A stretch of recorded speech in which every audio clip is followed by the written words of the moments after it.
Hello, bad girls. Welcome to another episode of Bad Girls Mhm. Guide to Love. I'm your host, Dr. Ayo, and we have an amazing guest here. You guys are going to love this. So sit tight, get your phone or radio close, and be ready for it.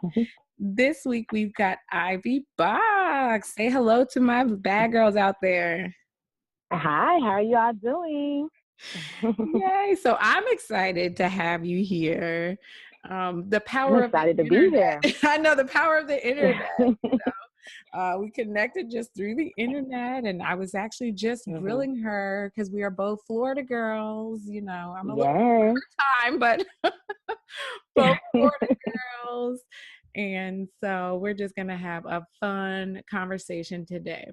So let me, guys, tell you a little bit about her. So Ivy is a philanthropist, marketing consultant, author, and community leader. So I'm guessing she has lots of spare time. She is a first-generation Haitian American. She's achieved a BS in marketing, business marketing, a master's degree in internet marketing. She's held many corporate positions, so she's been doing it. And now she's a marketing consultant for Beyond the Box Unlimited, which she actually founded herself in 2009. And her business achievements are complemented by her passion for philanthropy, and her mission is to improve the quality of life of individuals through health, education, the arts, and entertainment, as well as technology. She just recently released a highly anticipated self-help book. You know, I love self-help books, so we'll be exploring that, called the 365 Go Get H.E.R.S Guide. Love that. What you want, when you want, how to get it, make it happen. And she lives by the motto, the sky's not the limit, it's only the beginning, which I love. So welcome, Ivy. Thank you again for being here. Thank you, thank you. That was very, welcoming. Right. I'm drumming you up. Girl. I'm getting them ready, getting their lips. Yeah, I'm starting to feel myself. Feeling Thank you. right. You should. So how did you go from marketing, which I think of so businessy and all that, to like author and philanthropist? Like how do you do that? I think it's a natural transition. I think everybody, especially these days, kind of have a little bit of marketing in them. Marketing consists of a lot of advertising, promotions, kind of understanding trends and garnishing up customers through that and sales and all that stuff. So I think we all kind of do that, even with your podcast. You're going to have to implement some form of marketing. So the author part, that was something that I had in mind a while ago. And it was one of those things that I kept procrastinating on. And then I finally decided to, sit down and do it because it was something that was dear in my heart that I wanted to do. And I just decided to go ahead and do it. And my marketing background helped with the whole process because at the end of it, like during it, I was talking to people, I was getting the word out. And then afterwards, I was pushing the word out. So it was an easy transition for me. And I think it's an easy transition for anybody that's pushing out some sort of product or getting the word out about something. And that's like a lot of people these days. Right. I know there's so much out there, which is, so amazing that you can actually, find your own niche or be a brand these days, since it's, so common for people to have a mission and have something to say. But it's so amazing that you do. And I was just telling you, I actually read your stuff. Some people, I just kind of skim, but I was like, no, I'm reading this word for word, and it's amazing. It's so inspirational and fun. So tell my bad girls out there a little about, your mission and inspiration behind your book, like the actual content. How did you say, this is what I want to write about, and what was your inspiration? Well, H.E.R.S stands for happiness, education, respect, success. And like I said in the beginning, like I had the idea to write the book a while ago. When I was working in like the entertainment industry, I was working as a music. First, I started off as a personal assistant. Then I worked my way up to like a music executive for an indie label. And, I was doing my thing. I was doing my thing in the city. I was working at the label. The artist was very well known. And, so I was not feeling myself, but I was just like, yes, and I was meeting a lot of other women that was doing the same thing. So the original concept of the book was about being a go-getter, like you out there, you slaying, you getting things done, you doing your work. And then throughout the years, going through a lot of ups and downs and just trying to figure out myself financially, mentally, spiritually, the book kind of took another direction. Mm-hmm. And throughout that time, I was reading a lot of self-help books, and I was, just really working on myself. And then I decided, like, all of this information was really helpful, but it was in different locations. It was in different areas. It was these audio books. It was from workshops. It was from whatever. And I was like, I need a reference guide. Like, I need something that has all of this information in one book that I can kind of reference back, because I had a lot of notes, but they were all over the place. Mm-hmm. And so I was like, you know what? Maybe that's what the book should be about, because there's a lot of girls that, women, period, that, they're on their grind, they're working, they're mothers, they're sisters, cousins, co-workers, they're on their grind, but they go through ups and downs. That's what happens in life with everybody. And that's not the end of the road for us. When you're down, there's still an up. When you're up, there's a down, but you can come back up. And so I figured, like, if I needed this sort of reference guide, then I'm sure there's plenty of other women that needed this type of reference guide too. And I was like, that's what the book is going to be about, as opposed to being about like somebody that's already on their grind and doing their thing. It's for the everyday woman and the successful woman, because we all go through ups and downs. And so that's sure do. the purpose of the book.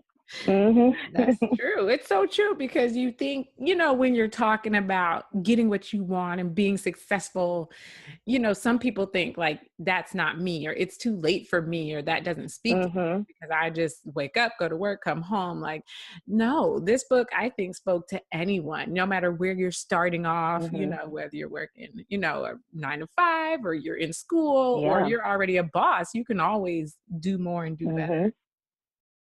And it's also about, too, you defining, because a lot of the times when we think we're not doing enough, or, whatever, it's based off of what we think society wants us to do or expects us to do, where society has told us we need to be at a certain age, but we have to define our life for ourselves. We have to define our happiness, our education, our respect, and our level of success for ourselves. And that's another thing about what we talk about in the book. In the beginning of the book, I kind of create I kind of tell you a definition of a Go Get H.E.R.S. And at the end of the book, now I'm asking you to define your definition of Go Get H.E.R.S for yourself.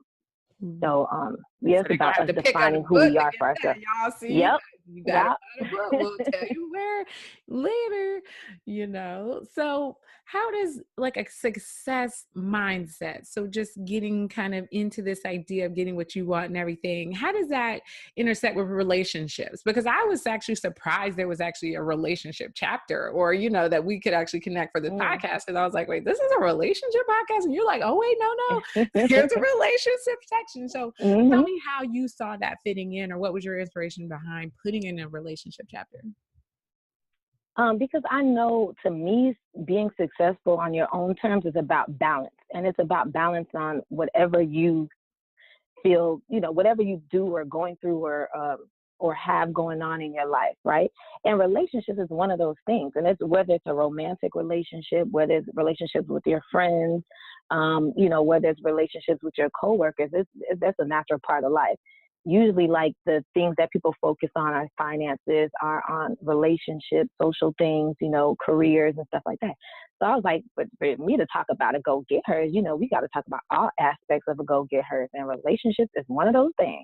Because some people don't feel successful if they're not in, if they don't have, it's different relationships, right? So some people don't feel successful if they don't have a lot of friends, or they don't have deep relationships with other people, whether it's male or female. Some people don't feel successful, don't feel like they have a successful life or career or whatever, or life, if they don't have a husband or a boyfriend or, a family. So I just know that that's an important aspect. And you see, there's relationship coaches, there's marriages. Marriage has become this huge business. Everybody, for the love of this, love and hip hop, like relationships and love and all that stuff, it's one of those things that's just a part of who we are. So it made sense to make a chapter about that, because once again, in life, we go through ups and downs. In relationships, whether it's friendships, whether it's with our coworkers or our bosses, or whether it's with our man, there's going to be some ups and downs. And we need some sort of reference to that, Right. we need a reference as much as love and hip hop and stuff might insinuate. Okay. And that's and there's different types. Like, there's different, like people have different definitions of what they think love is. And some people really think that love and hip hop life and that drama, now that's a real relationship. That means, we love each other, we passionate. Right. And it's like, nah, that's not it. That is not it. Some people, some relationships might have an element of that, but too much of that is just too much. I agree. That's not balanced. We could probably do a whole thing just on that. Oh, you sure? It's a whole book.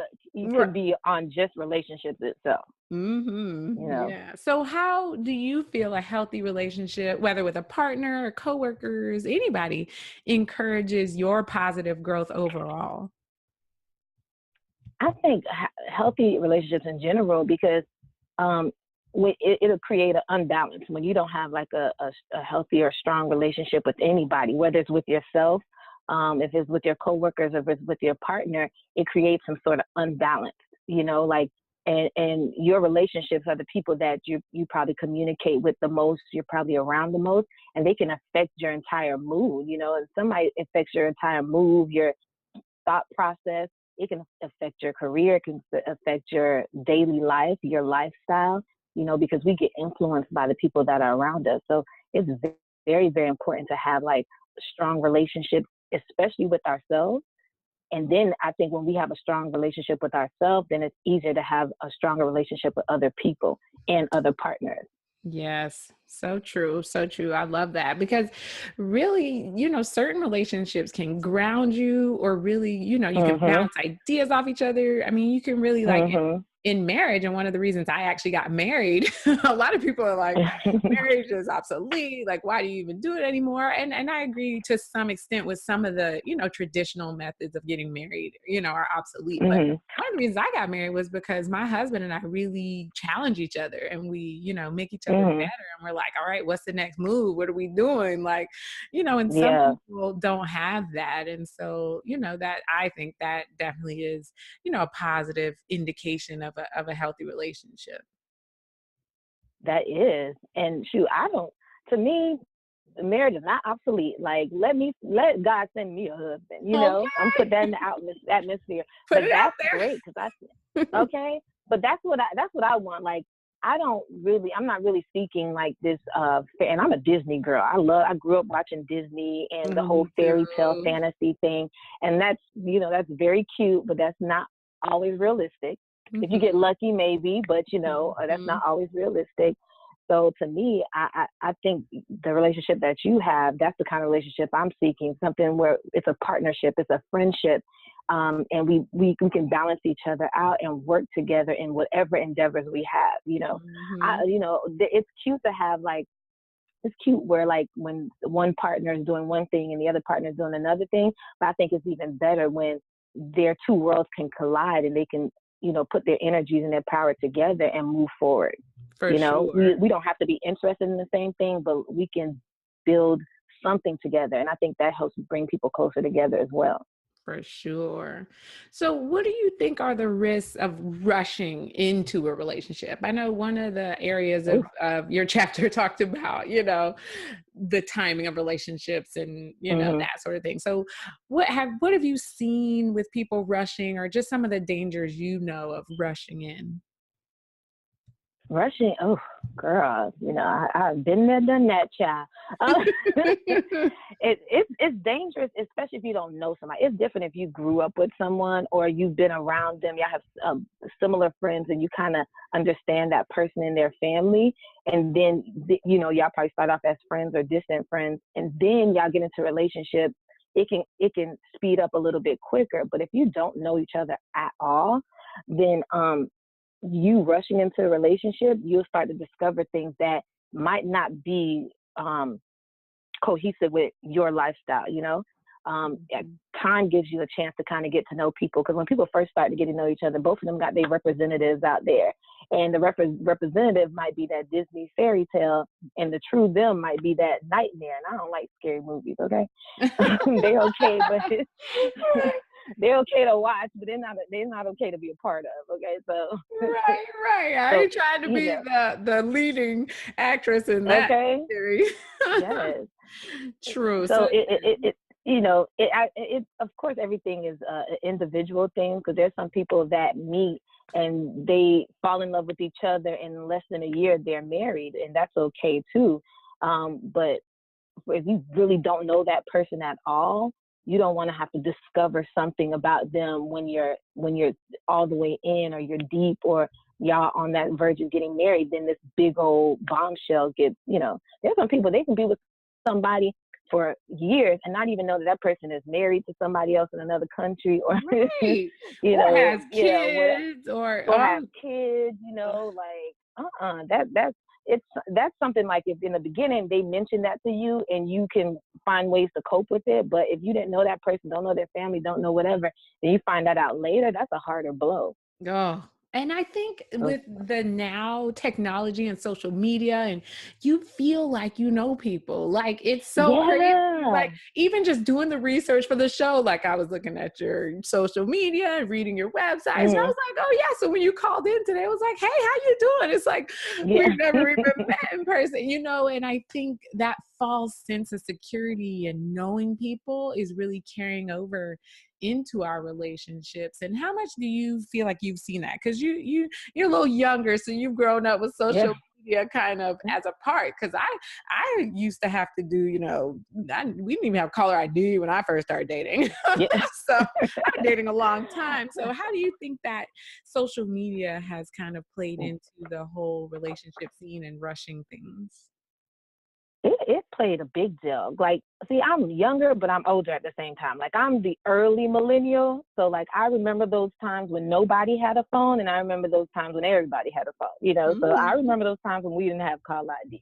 But social media does play a huge part, because, like, actually, my ex-boyfriend was telling me this. He was like, yeah, people meet your social media before they meet you, like the person.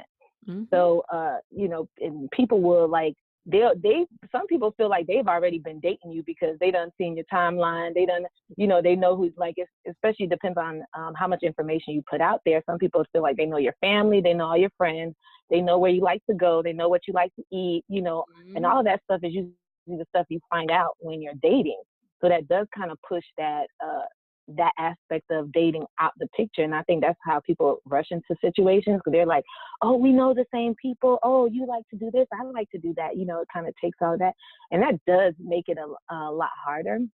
To me, I feel like if you're getting into a serious relationship with somebody, I don't believe in that whole posting your whole relationship on social media. Like, I don't believe that. And then all your information, because then you're inviting people into your relationship. If you're married and y'all got a solid foundation and y'all do this, y'all relationship coaches and all that stuff, and then that's okay to, that's y'all thing. But people that go overboard, they don't even know that person. They already posting that person. And the next thing you know, they're no longer with that person.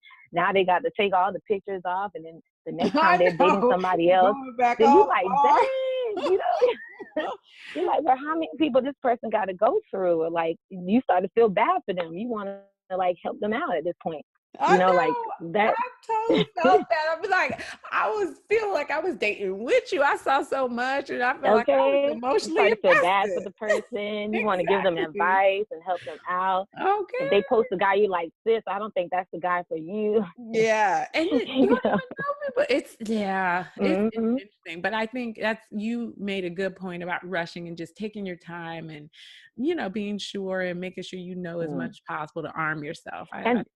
And don't go off of their social media, because like I was saying before in another interview, like when I was going through like a lot of downfalls, you couldn't tell because my social media was popping. Like you wouldn't even know that I was still trying to figure things out. I was just like kind of lost in where I wanted to go with certain things. You wouldn't know that because my social media was popping. And I'm not the type of person that's going to put like, I'm not a Debbie Downer, so I'm not going to put what I'm going through, on my social media pages. Some people do, but that's not me. So you can't really go off. Sometimes it's even better like to not be all on their pages, because if you're talking to them and they start to like somebody else's picture, or you see some girl commenting on their page, you don't want that to be the subject of conversation when y'all meet up. Who's this girl that keeps especially before you're even serious. It's like, I don't even know you yet, and I don't even know if I like you, and I'm sitting here worried about this stuff like it matters because I don't know you yet. But yeah, I agree. My Mm-hmm. husband and I, we were actually weren't even friends on social media for a long time. And people were like, "You're not friends?" I'm like, "We're friends in real life." Yeah. we know each other. Like, we don't have to follow each other and all that. But yeah, but he's way more into social media than I am, even, personally. Like, I Yeah. do it for my business, but he was like, all right, let's be friends. But I agree with you. Like, make that secondary and just for fun, not to be cyber. Yeah. Don't take it too seriously, and yeah, don't get obsessed, because we can, you can find out all types of information through social media. Oh yes, Like I you can have a find out friend. where I the have a people friend. I live. always Like, exactly. She can find out anything. If I want to know, I'm like, all right, here we go. Kick it over to her. mm-hmm. I'm not gonna lie, I'm good at that too. I can Are you find out, good? and I feel like I'm a social media psychologist. Mm-hmm. Because I can tell by certain things people say, I'm like, ooh, there's something wrong over there. Like they might be posting something about their relationship, but you can tell by the words that they say that there's trouble in the neighborhood. That's them subtle Or hints. somebody's going through. Yeah, I can kind of tell. I think I've been on social media a little bit long enough to be able to kind of tell certain things, and that's some scary stuff. Like, oh, girl, I can find this out, like where the person stayed. Like, if you were like a crazy stalker person, like crazy person that want to like hurt people, you can find that stuff. So people have to really be careful Yeah, with you their do have to relationship be with life in general. And I think that's where you It's were a saying blessing and a anyway. curse. Yeah, be Yeah. careful, be safe, and just use your head and be patient. Just don't rush. Mhm. So let's talk a little about labels, because there was this section that stuck out to me Mhm. about labels, and I had posted a video. It was just like a 2-minute thing, because a lot of women, they hate having that "where are we" Mhm. talk, right? Like, what are we doing? It's like the dreaded conversation. So why are women so hesitant or even afraid to understand where they are in a relationship or where they stand?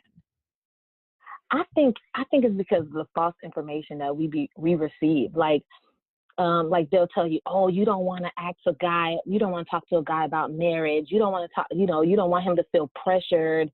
You don't want him to think that you're desperate or whatever. So then they try to act all nonchalant about the relationship. And girls can't act nonchalant about a relationship, because once you start to fall for somebody, you start to fall for them. Mm-hmm. And you want to feel like, if you're going to spend time, like, I think guys are freely date a lot more than women. Women, when they find a guy that they actually like, they try to focus their attention on that guy. Which I tell Guys, them not to they do. like, I'm like, do not do that. Oh, that's a pet peeve of mine. My bad girls out there know. They know. I tell them all the time. Unless you're in a committed relationship, keep that eye open. date free, yeah. And that's why it's important to get that title, because if you don't get that label, if y'all been dating for a while, right? And you're ready for it to be serious. Now you need to see where he's at, right? Okay, I'm ready for it to be serious. Are you ready for this to be a serious situation? Let's make it happen. But if he's not ready and you're ready, then you need to find somebody else that you might be dating that is ready, and try to date that person, because you might end up wasting your time. So you're investing all of your love and energy into this one person, and this person is not investing or don't feel the same way. You're invested in them, they're not invested in you. It's going to be time wasted, because now you're kind of stuck. Because once we invested in you, we're invested in you. And getting your feelings So hurt. Like, I remember yeah, before, when I was younger, I just assumed, like, oh, we spend all the time together. We're together all the time. You yeah, call me, you take me out. We must be together. Like, I just de yeah, facto. And then I found out, oh, I went to a party and, oh, shocked my mind. No. yep. And he's like, And well, with that we label, talked about yeah, that. and with that label, they're justified to say, well, you're not my girlfriend. I'm not your boyfriend. And now you looking like, what? Right. I Right. thought us hanging out, going out on dates, and we're publicly holding hands and stuff. I thought that meant I was your girl and you was my boy. You don't want to ever be in that situation, because you're looking crazy. I And look don't be so the one to tell all crazy. your friends. Look Like, so, girl, yeah, that's my boy. I'm and talking my to him. friends were with me. It was so, and they knew. They were like, ain't that your boy over there? I was like, oh Okay. God, this is the worst. But it really was, not necessarily my fault, but I didn't get that Yeah. label. I never had that conversation. I made assumptions. And Mhm. when he said it, he was very genuine. Like, you know what? We Mhm. never said that. And so, yeah, as I get older, I'm like, hey, what are we doing? What's going on? Where we at? Okay. Like, what is this? I Like, don't what need you to be looking for? Because nonchalant. And I like for me, I'm older, so I'm just like, I personally am not dating just to date. Like I'm dating to see who I can find and see if maybe we make a good match and we can work towards building a serious relationship and eventually marriage. So that's what I'm looking for. You know, I'm getting older, so to need a partner that's going to be there, and she need her 3 kids. So 3. Oh goodness, girl. Yeah, the older I get, I'm steering away from whether I'm going to actually have all 3 of them. I might have to have one. If I get blessed with twins, have 2, and maybe he might have one. I don't know how we're going to work this out, but yeah, you never know. He might come in with one or something if you're open to that. Yeah, that's another thing too, is you get older and stuff like that, you got to consider those things, you know. Yeah. Or if you don't want that, if you want biological, you better put that in the atmosphere too and work towards that. Yeah, and that's another label, quote unquote, because I've known couples who they've gotten married and they're like, oh, I only want 1 kid. Oh, I want 3. Like, how did you not talk about these labels of mother and wife? Oh, he wants me to stay at home. One of my friends is like, oh, my husband wants me to stay at home, but I want to work. How did y'all not talk about this kind of stuff? Okay. So labels aren't just boyfriend, girlfriend these days. Yep. Yeah, because that can make or break. What if he say he want to be a stay-at-home dad? You might want to know that beforehand if you're cool with that or not. You know. Yeah, I'm gonna need to know. Yeah. Although I might be cool with that. Like, all right, I'm out. I gotta go to work. Okay. So what are you? Exactly right. Another thing, I just love this chat. I was all over it. I could have asked a question about like every line. So another thing, and I hear this a lot. And I talked about this a little bit. What is the difference you're saying in pleasing personality, so being kind of and being a people pleaser? Because I think that's, it's so difficult, because I feel like I was a people pleaser. I wanted everyone to be happy. I wanted everyone to get along. I wanted everyone to like me. And then, I guess I grew up, or I just got tired. I don't know, but I would still consider myself having a pleasing personality, but definitely not a people pleaser. But just talk about that a little bit and where that came from. Pleasing personality, because sometimes like you can take all the energy out of a room and not even know it, and you don't have to be friends with everybody, but you don't need to be enemies with everybody or anybody at that fact. A pleasing personality is what draws people to you, and it connects people as well. Like if they know that this girl, whenever she does an event or something like that, she's so cool that I know she's going to have cool people there, and I can meet other people. I can connect with other people. You just having a pleasing personality in any situation is going to help build a relationship, whether it's a friendship, whether it's a working environment, and especially with your partnership. You don't want to be that Debbie Downer and this person really likes you, but whenever they come around you, you're just a miserable little, it takes people, it sends people away from you, including a partner. And, it's very important to me, I think, to be mindful of how you are and who you are, and that way it'll translate to other people. And yeah, you don't have to be friends with everybody. Everybody's not going to get along. Everybody's not going to connect, but your pleasing personality can help people transition in that atmosphere better, if that makes sense. Yeah. As opposed to being a people pleaser. Yeah, you're not a people pleaser. You're not trying to please everybody. You're pleasing yourself. And when you're pleasing yourself, and when you're in a good space and you have great energy, it helps everybody else. It's not about like pleasing everybody else. It's helping everybody and yourself be comfortable in that space, in that environment. Yeah, I like that. And so focus on you and what makes you happy, and, be a pleasing spirit and inspirational, but not necessarily always on how everyone else feels or what they think about you. That's so powerful. Yeah. So another thing that we probably could have talked about this in the social media aspect is confidentiality in your relationship. Oh my goodness. Like, why do you think it's a good thing to just have some confidentiality in general, not even related to social media, just in general?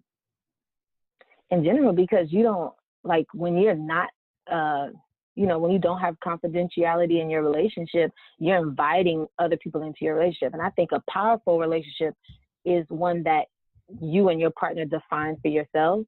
Mm-hmm. Because y'all know what y'all relationship is. Y'all are developing a foundation, and a strong foundation is important. And you want to be aware of, you want to protect that. You want to protect that at all costs, because if you're not confidential in your relationship and you start to bring other people in, that means you're inviting other people's opinions. And it can be somebody that's like your confidant. It could be like their friends. I remember when I was in a relationship, it was this guy, when I first met the guy that I was in a relationship with, I asked this guy, okay, he knew him better than I did. I asked him about him, and he was like, yeah, he's cool. But then when we actually got into a relationship and I was his girlfriend and he was my boyfriend, this same guy was in my ear telling me negative stuff about the guy that I was with. No. And so that, you. yeah. And I'm like, what? So then to me, it kind of made me look at the guy I was dating a little different, because I'm like, well, this guy knows you a little bit better than I do. And if he's saying that, then maybe it's true, Mm-hmm. And that's one of the things, like, if somebody got something negative to say about your partner, you need to be like, stop, I don't want to hear this. If you got something to say, or if you got an issue, you need to direct it to him, because I ain't got nothing to do with me. And me and his relationship is between me and him. And whatever situation you might have with him, you need to deal with him. He shouldn't have felt comfortable to tell me anything about my man. I don't care if he knows him better than I do. He shouldn't have felt comfortable, and I shouldn't have been comfortable letting him speak like that about him, Right. So that's why you have to have confidentiality, because that your person's experience with somebody else is their experience with somebody else. It might not be the same with you. Even with an ex, how they did an ex, or how their relationship was with that ex, might not necessarily be the same relationship that y'all have. So you can't really go off of other people's opinions. You got to kind of have that confidentiality. Now, don't be stupid now. Right. I was going to say. If it's trying to be a pattern where everybody has something negative to say about this situation, you might want to look at what they, what's going on, but still keep in mind that, everybody doesn't need to be in your relationship. Because a person could have been a one way earlier in their life, and another way as they gotten older, so they might have changed, and you don't want to miss out on a good person because of what, a mistake they might have made in their past. So true. Yeah, we just talked about us growing up and being smarter and doing better. So yeah, men have that same process happens with them, ladies. All men aren't the same man they were in high school. So, and that's another thing. So, expectations. So we talked about Disney. I love Disney movies too, and Hallmark, even worse, Hallmark movies. They all have the same formula. But so the expectations that you have. So how you talk about letting go, or changing your expectations. So how can that lead to success in your life in general and in love? Because I think we sometimes will get in our own way. Like we want certain things to look a certain way, and in reality they're not that way, and then we kind of feel like we're disappointed, or that we failed.